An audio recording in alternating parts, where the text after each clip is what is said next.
नमस्कार, मैं अश्विनी विजय प्रकाश पारी। पाकिस्तान की बर्बरता का शिकार जवानों की शहादत को आज पूरा मुल्क याद कर रहा है। जाहिर है बीते 2 साल में ये तीसरा मौका है जब मानवता की हदों को पार करते हुए पड़ोसी मुल्क ने नापाक हरकतों को अंजाम दिया। देश में गुस्सा है, उबाल है, शहीद पर नाज होने के साथ ही श्रद्धांजलि भी दी जा रही है। पर क्या इतना सब काफ़ी है? एक बार फिर नजरें नरेंद्र मोदी सरकार पर है, तो क्या सरकार जवाब देने के लिए तैयार है?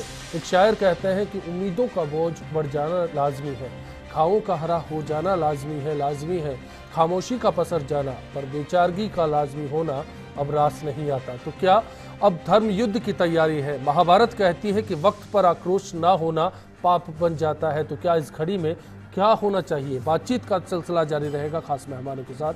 बिग फाइट लाइव जारी है।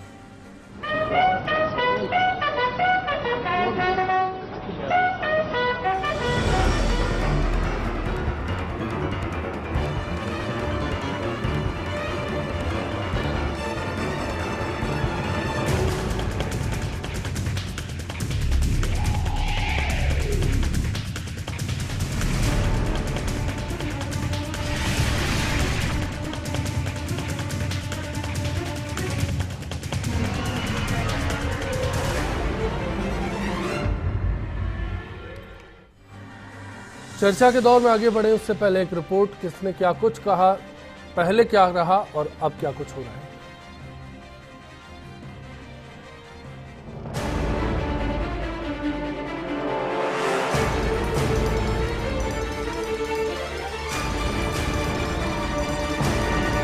भारत आज फिर से नाराज है, आक्रोशित है और फिर निशाने पर पाकिस्तान है। जरा आप भी अजमेर, भरतपुर और उदयपुर की इन 3 तस्वीरों पर नजर डालिए। जरा हिंदूवादी संगठनों का प्रदर्शन पाकिस्तान के खिलाफ कड़ी कार्रवाई की मांग के लिए है। चलिए थोड़ा इतिहास पर भी गौर किया जाए। दौर यूपीए राज का था और सरहद पर जवान का सिर काटने पर तब प्रधानमंत्री नरेंद्र मोदी ने कहा था कि एक सिर के बदले कई सिर आएंगे। हिंदुस्तान का हर इंसान आज चीख चीख करके कह रहा है कि क्या हो रहा है, हमारे देश के जवान मारे जा रहे हैं। और मैं तो देख रहा हूं पाकिस्तान हिंदुस्तान के जवानों के सर काट रहा है और हिंदुस्तान सर झुका रहा है। ऐसा दुर्दैव कभी देखा नहीं। भारत ने एक स्वाभिमान के साथ खड़ा होना होगा। इन शहीद वीरों के लहू को बेकार नहीं जाने देना चाहिए। हमने वीरता की साधना करनी होगी। भारत इस प्रकार से असहायता का अनुभव करे, इससे बड़ा कोई दुर्भाग्य नहीं हो सकता। और इसके लिए मैं पूरी तरह केंद्र सरकार को जिम्मेवार मानता हूं। चलिए आज जब बीजेपी का राज है तो कांग्रेस का रुख भी जरा सुन लेते हैं। इस हादसे की हम घोर निंदा करते हैं और प्रधानमंत्री जी को याद दिलाते हैं वो बयानात चुनाव के पहले जब ऐसे हादसे होते थे, और हम उम्मीद रखते हैं कि इसका मुंह तोड़ जवाब दिया जाएगा। क्या सियासी बयानबाजी हमारे जवानों के कटते हुए सिरों को रोक सकेगी? बीते दिनों सर्जिकल स्ट्राइक के बाद पाकिस्तान को मुंहतोड़ जवाब देने के दावे किए गए थे, पर 1 महीने के हालात लगातार घाटी और सरहद के हाल बयान कर रहे हैं। घाटी में न सिर्फ पत्थरबाजी हावी है, बल्कि उन्होंने अब महिलाओं और स्कूली बच्चों को भी अपने साथ शामिल कर लिया है।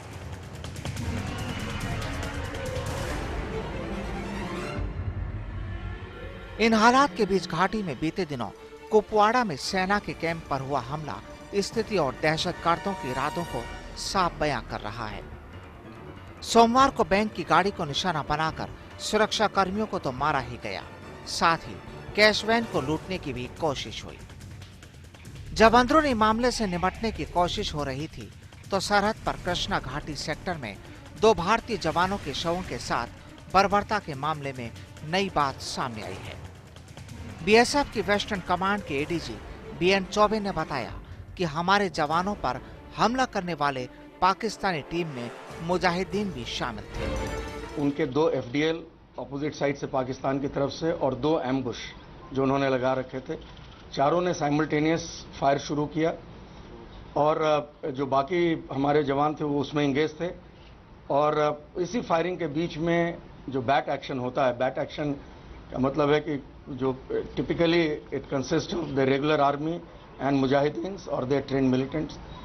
तो उन दोनों ने इस फायर पावर का जो उनकी तरफ से आ रहे थे 2 FDL और 2 एम्बुश के, उसका फायदा उठाते हुए उन्होंने 2 जवानों को म्यूटिलेट किया, उनकी बॉडी।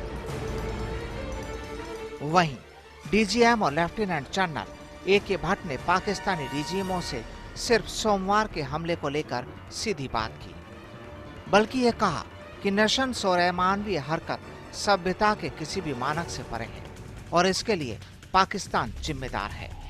DGMO ने कहा कि पाकिस्तान आतंकियों को सपोर्ट करता है। साथ ही उन्होंने LOC के पास बैट ट्रेनिंग कैंप चलाए जाने पर भी आपत्ति जाहिर की। भारतीय सेना पहले ही पाकिस्तानी सेना की इस दरिंदगी का माकूल जवाब दे चुकी है।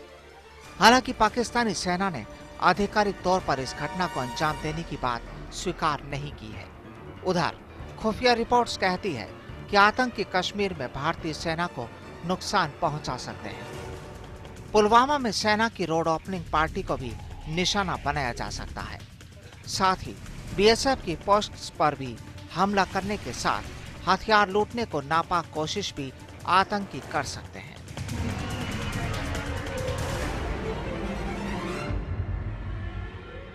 इसके अलावा बैंक लूटने जैसी घटनाओं को भी अंजाम दिया जा सकता है। जाहिर है सेना और सैनिक अपना काम यहां करते हुए साफ नजर आते हैं, तो फिर यह सोचना पड़ेगा कि चूक कहां पर हो रही है। क्या सियासत कहीं पर आड़े आती है? क्या सिर्फ वायदों और नारों से ही काम चलाने की कोशिश हो रही है? देश में शास्त्रीय मान्यताओं पर गौर करें तो महाभारत का एक प्रसंग याद आता है, जब लाख धर्म की दुहाई देने के बाद भी भीष्म पाप के भागी बन जाते हैं।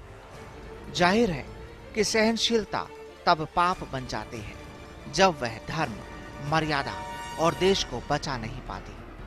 तो क्या इस धर्म युद्ध में अब सहनशीलता को खत्म करने का वक्त आ गया है? आखिर कब तक ये सिलसिला चलेगा, जहां शहादत पर नाच करते करते जवानों की बलि होती रहेगी?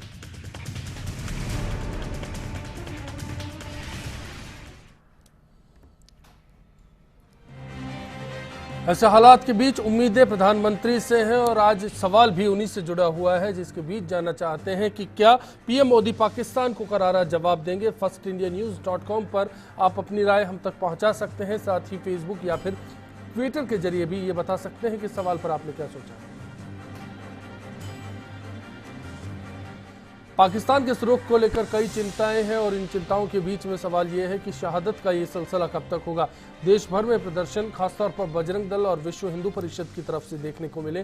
कहा गया कि प्रधानमंत्री जी अब तो मौन मत रखिए। हमने भी कहा है कि सहनशीलता का ये दौर आखिर कब तक चलेगा। अगर डिप्लोमेसी की कहीं पर बात है तो उसका नतीजा कहां पर निकाला जाएगा। चर्चा के दौर में खास मेहमानों से आपका तारुफ करा देते हैं। भारतीय जनता पार्टी से मुकेश चेलावत जी हमारे साथ जुड़े हुए हैं, कांग्रेस से सुनील शर्मा जी हमारे साथ हैं, विश्लेषक रमन नंदा साहब हमारे साथ हैं, साथ ही रिटायर्ड ब्रिगेडियर भगवान सिंह जी बातचीत में हमारे साथ लगातार होंगे। आप सभी का स्वागत करते हुए सबसे पहले मुकेश चेलावत साहब, सवाल आपसे है, जानना चाहेंगे कि क्या केंद्र सरकार भारतीय जनता पार्टी जो रुख 2013 से पहले रखती थी वो कायम रखते हुए पाकिस्तान को जवाब देने के लिए तैयार है?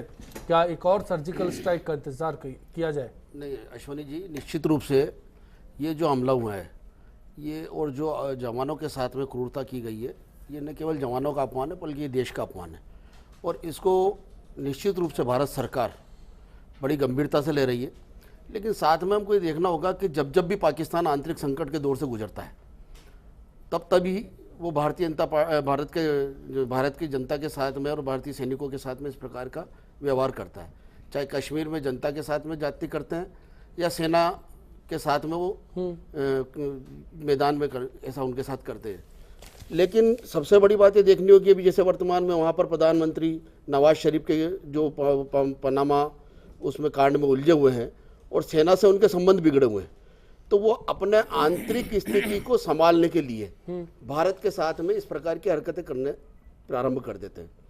और आप इसको एक बार इस रूप में भी देखिए कि भारत के साथ में वो 4 बार हार चुके हैं, चाहे वो 67 का युद्ध हो, 71 का युद्ध हो, कारगिल हो, क्योंकि उनको पता अच्छी तरह से पाकिस्तान को कि आमने सामने की लड़ाई में कभी भी हम भारत से जीत नहीं पाएंगे। और इसी का परिणाम है कि प्रधानमंत्री जी, भारतीय जनता पार्टी जो दावे करती थी उन बातों का अब क्या होगा? नहीं, बात हम क्या उम्मीद करें? दावों उस समय जो स्थिति होती थी कि हमारे जवान शहीद हो जाते थे और हमारी सरकार कुछ नहीं कर पाती थी। आज ऐसा नहीं है। निश्चित रूप से शहादत एक भी नहीं होनी चाहिए, एक भी शहादत देश के लिए दुर्भाग्य है, देश के लिए नुकसान पहुंचाने वाली है। लेकिन जब 2 शहीदों के साथ में जो क्रूरता उन्होंने की है उसका जवाब भारतीय सेना ने दिया है, और भारतीय सेना ने उनकी 2 चौकियों को नष्ट किया है, लगभग 7 पाकिस्तानी सैनिकों को उन्होंने मार गिराया है। तो ऐसा नहीं है, लेकिन निश्चित रूप से आपकी इस बात को मैं समर्थन करूंगा कि इस प्रकार की शहादतें रुकनी चाहिए।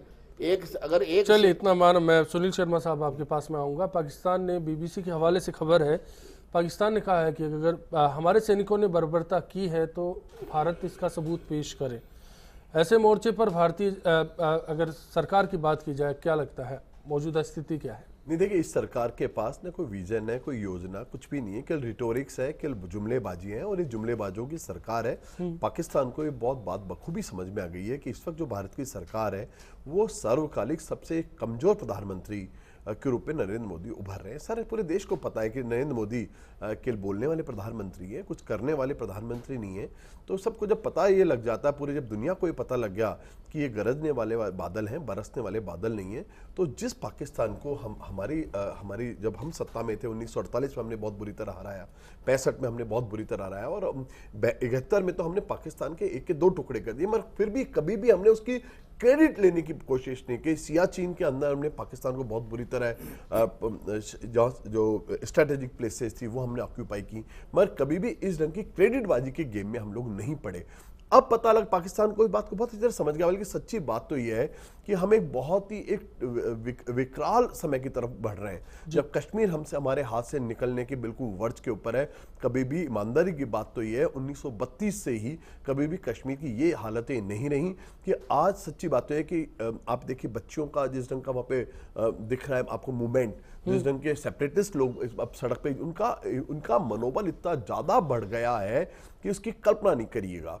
तो जब सरकार जुमलेबाजों की हो, आंतरिक स्थिति आपकी इतनी खराब हो, तो जाहिर सी बात है पाकिस्तान उसका फायदा उठाने की कोशिश कर रहा है। और पूरे देश को अब थोड़े दिन में समझ में आ भी गया है कि एक बहुत ही एक विजन लेस, एक बहुत ही कमजोर सरकार अभी है, और केवल डायलॉग डिलीवरी में तो चैंपियन है।